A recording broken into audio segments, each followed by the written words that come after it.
दोस्तों, जन्माष्टमी जब भी आता है तो मन में ये ख्याल जरूर आता होगा, कृष्ण भगवान और राधा में प्यार होने के बावजूद भी शादी क्यों नहीं की थी।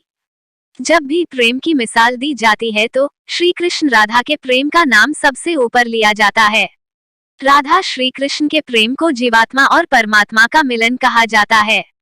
सदियों से पीढ़ी दर पीढ़ियां राधा कृष्ण की प्रेम कहानी पढ़ती चली आ रही हैं, लेकिन जब भी हम राधा श्री कृष्ण की प्रेम कहानी सुनते हैं तो मन में यही सवाल आता है कि श्री कृष्ण ने राधा से विवाह क्यों नहीं किया। इसके पीछे कई तरह की व्याख्याएं दी जाती हैं। आइए जानते हैं उन सभी कहानियों के बारे में। नमस्कार दोस्तों, बातें ज्ञान की YouTube चैनल में आपका बहुत बहुत स्वागत है। इस चैनल के द्वारा भक्ति, ईश्वर कथा, पौराणिक कथाएं, प्रेरक कहानियां और ज्ञानवर्धक कहानियों का विशेष संकलन आपको मिलेगा और आप ऐसे ही ज्ञानवर्धक वीडियो देख पाएंगे। कृपया चैनल को सब्सक्राइब करें, वीडियो को शेयर करें और अपना बहुमूल्य साथ बनाए रखें। धन्यवाद दोस्तों। कुछ विद्वानों के मुताबिक राधा कृष्ण की कहानी मध्यकाल के अंतिम चरण में भक्ति आंदोलन के बाद लोकप्रिय हुई। उस समय के कवियों ने इस आध्यात्मिक संबंध को एक भौतिक रूप दिया। प्राचीन समय में रुक्मिणी, सत्यभामा समेत श्री कृष्णामसरा प्रचलित थी, जिसमें राधा का कोई जिक्र नहीं मिलता है। देवकी पुत्र श्री कृष्ण कुछ समय तक गोकुल में रहे और उसके बाद वृंदावन चले गए थे। श्री कृष्ण राधा से 10 साल की उम्र में मिले थे। उसके बाद वो कभी वृंदावन लौटे ही नहीं।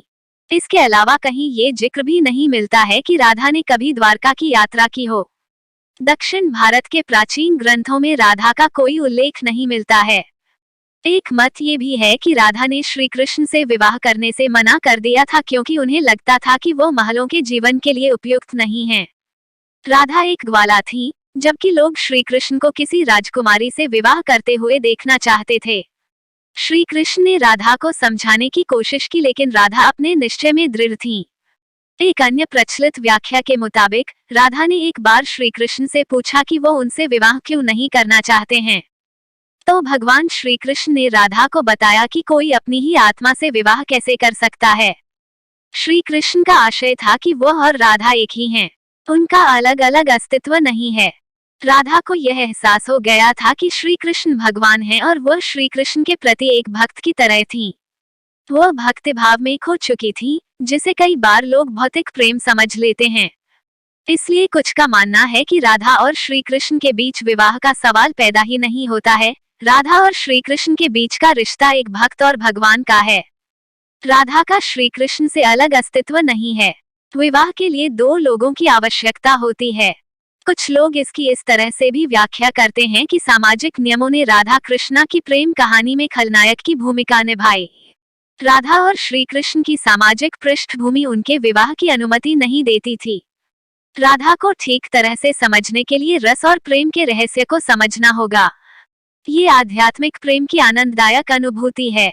एक व्याख्या के अनुसार कृष्ण और राधा ने बचपन में खेल खेल में शादी की थी, जैसे कि कई बच्चे शादी का खेल खेलते हैं, लेकिन असलियत में दोनों का विवाह कभी नहीं हुआ। वैसे भी उनका प्यार वैवाहिक जीवन के प्यार से ज्यादा स्वाभाविक और आध्यात्मिक था। श्री कृष्ण और राधा एक दूसरे रूप से आत्मीय तौर पर जुड़े हुए थे, इसीलिए हमेशा राधा कृष्णा कहा जाता है, रुक्मिणी कृष्णा नहीं। रुक्मिणी ने भी श्री कृष्ण को पाने के लिए बहुत जतन किए थे। वो अपने भाई रुक्मी के खिलाफ चली गई थी।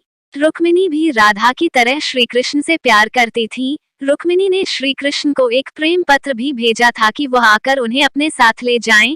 प्रेम पत्र में रुक्मिणी ने 7 श्लोक लिखे थे। रुक्मिणी का प्रेम पत्र श्री कृष्ण के दिल को छू गया और उन्हें रुक्मिणी का अनुरोध स्वीकार करना पड़ा। इस तरह रुक्मिणी श्री कृष्ण की पहली पत्नी बन गईं।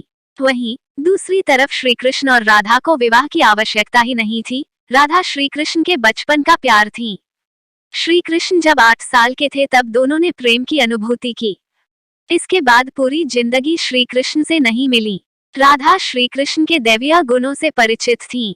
उन्होंने जिंदगी भर अपने मन में प्रेम की स्मृतियों को बनाए रखा। यही उनके रिश्ते की सबसे बड़ी खूबसूरती है। ब्रह्मवैवर्त पुराण के अनुसार पृथ्वी पर आने से पहले राधा की एक बार कृष्ण की सेविका श्रीदामा से बहस हो गई थी। राधा रानी क्रोधित हो गईं और श्रीदामा को राक्षस के रूप में पैदा होने का श्राप दे दिया।